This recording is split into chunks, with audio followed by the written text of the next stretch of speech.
Halo Sobat Asian, perkenalkan nama saya Igede Selamat Pandu Wirana, biasa dipanggil Pandu. Jadi pada kesempatan kali ini saya akan menjelaskan 3 orang yang mungkin menurut saya menjadi motivasi saya untuk menjadi entrepreneur di kedepannya. Dan orang tersebut bisa motivasi saya dan belajar dari pengalaman yang ia lalui. Langsung saja ke videonya. Yang pertama ada Inengah Nadiante. Inengah Nadiante merupakan seorang pengusaha Bali yang berasal dari Karangasem, Sidempu. Ia kelahiran tahun 1969. Ia merupakan pendiri dari Koko Group. Putra Bali ini menilai brand bukan sekedar melekat sebagai nama perusahaan, melainkan juga citra dan persepsi seseorang terhadap usaha dan produknya. Nadia bercerita, dulunya ia hanya karyawan biasa di sebuah hotel di Bali. Selama 12 tahun ia bekerja, yaitu sejak 1992 hingga 2004. Menurutnya, kehidupan karyawan hotel tak seglamour kehidupan para tamunya. Pada 1998, istrinya menyarankan untuk merintis bisnis sendiri. Mereka pun membuka toko kecil bersama dengan teman. Pada 2002, Nadia kemudian juga membuka restoran bernama Koko Bistro. Alasannya memberi nama tersebut cukup sederhana dan simpel, karena di restoran itu ia berjualan es kelapa muda atau coconut. Bisnisnya ternyata berjalan bagus hingga pada 2006 ia memberanikan diri mendirikan outlet Cocomat pertama.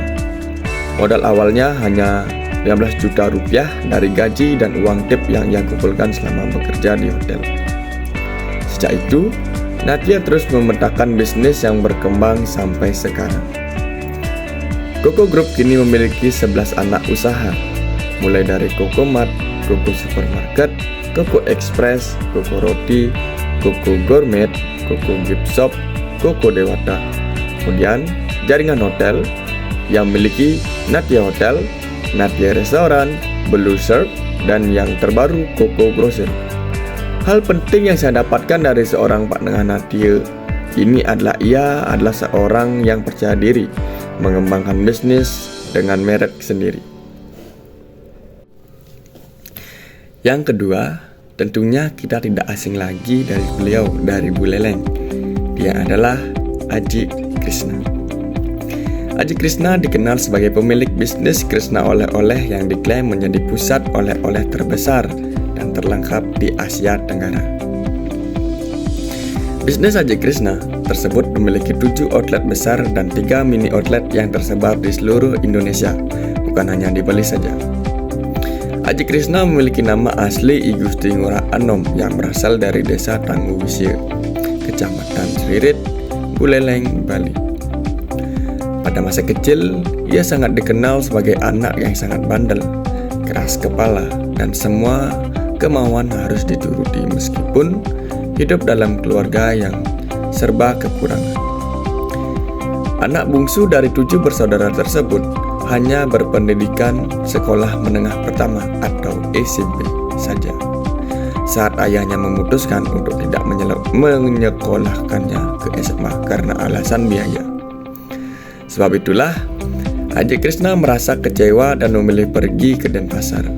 Berbekal nekat dan menumpang truk, ia sampai di Denpasar dan menumpang di pusat PAM, sebuah hotel.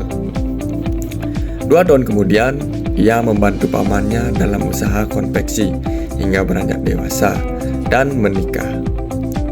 Melihat banyaknya arus wisatawan Bali, ia menggagas sebuah bisnis oleh-oleh yang menyediakan berbagai pernak-pernik khas Bali mulai dari hasil produksi, konveksi, dan makanan.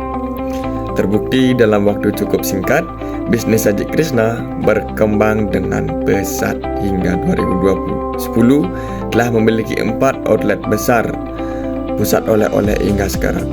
Hal yang bisa saya ambil dari Aji Krishna adalah ia adalah seorang yang mempunyai tekad yang besar dalam meningkatkan ekonomi keluarga. Meski ia hanya tamat SMP, namun itu bukan menjadi penghalang bagi beliau. Yang ketiga, pengusaha sukses sekaligus desainer ternama asal Bali yang aktif di media sosial. Dia adalah Nilo Jelantik. Nilo Jelantik sendirinya sebenarnya merupakan sosok wanita asal Bali yang dikenal sebagai desainer dan pengusaha sukses.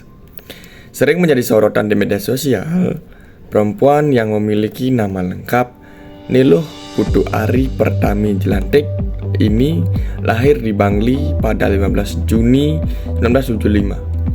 Ia dikenal sebagai seorang desainer sekaligus pengusaha sepatu ternama di Indonesia. Desain sepatu yang dibuatnya pun sudah dipatenkan sejak tahun 2008 dengan nama Sepatu Nilo Jelantik. Bisnis sepatunya ini sudah banyak digunakan public figure hingga di luar negeri seperti Julia Roberts, Robin Gibson, hingga Paris Hilton. Setelah lulus SMA pada tahun 1994, Jelantik pun memutuskan merantau ke Jakarta. Ia pun kemudian menjalani kuliah manajemen keuangan di Universitas Gunadarma, Jakarta. Pada 1995, meski masih kuliah, dirinya memutuskan untuk bekerja di sebuah kantor yang dimiliki oleh warga negara asing. Ia bekerja sebagai resepsionis, asisten sekretaris, kasir, operator telepon, hingga menjadi cleaning service. Kemudian, 1 tahun kemudian, ia memutuskan pindah kerja. Wanita berambut panjang ini kemudian PA to Country Representative di sebuah bank Prancis. Kemudian pada tahun 2000 ia menjadi account eksekutif di sebuah perusahaan di mana CEO-nya adalah warga negara Indonesia dan warga negara asing Irlandia. Pada 2001 dirinya pindah ke perusahaan lainnya dan menjadi seorang account manager. Namun ia hanya bekerja selama 1 tahun.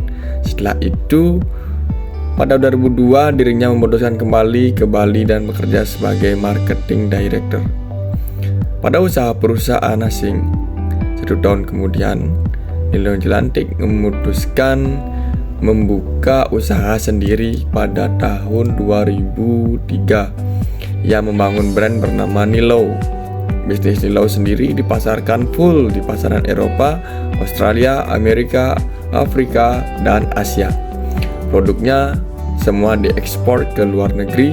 5 tahun kemudian, bisnis tersebut berganti nama menjadi Nilo Jelantik. Berbeda dengan sebelumnya, kini fokusnya kepada customer lokal meski ekspor tetap berjalan. Pada 2008, ia pun memfokuskan penjualan kepada 90% klien lokal dan sisanya sebanyak 10% orang asing. Sebagai seorang pengusaha sukses, pada 2010 ia mendapat penghargaan sebagai The Best Fashion Brand and Designer The Yacht Award 2010. Pada 2011, produknya bisa menembus salah satu trailer ternama bernama Globus Switzerland. Selain itu, ia pun juga bekerja sama dengan retailer Rusia pada 2012 hingga kini. Wanita beragama Hindu ini diketahui aktif dan dekat dengan para pelaku UMKM dan dekat dengan pekerja event perempuan di Bali. Jadi, yang saya dapat simpulkan dari seorang Nilo Jelantik ini adalah beliau sangat cepat mendapatkan atau menemukan peluang-peluang untuk memasarkan jenis produknya, usahanya, baik di dalam negeri hingga di luar negeri, yang dimana kita bisa belajar dari beliau bahwa dimanapun kalian berada, dimanapun Anda menjual produk Anda, percaya diri ya, dirilah yang paling utama. Kenapa?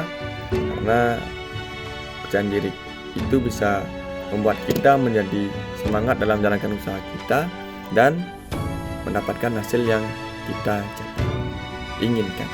Terima kasih. Sekian presentasi dari saya tentang 3 tokoh entrepreneurship yang bisa membantu saya dan bisa membangkitkan semangat saya dalam berentrepreneurship atau berusaha baik dalam negeri maupun luar negeri. Saya Pandu Widana, pamit undur diri. Elizabeth International, salam sukses luar biasa.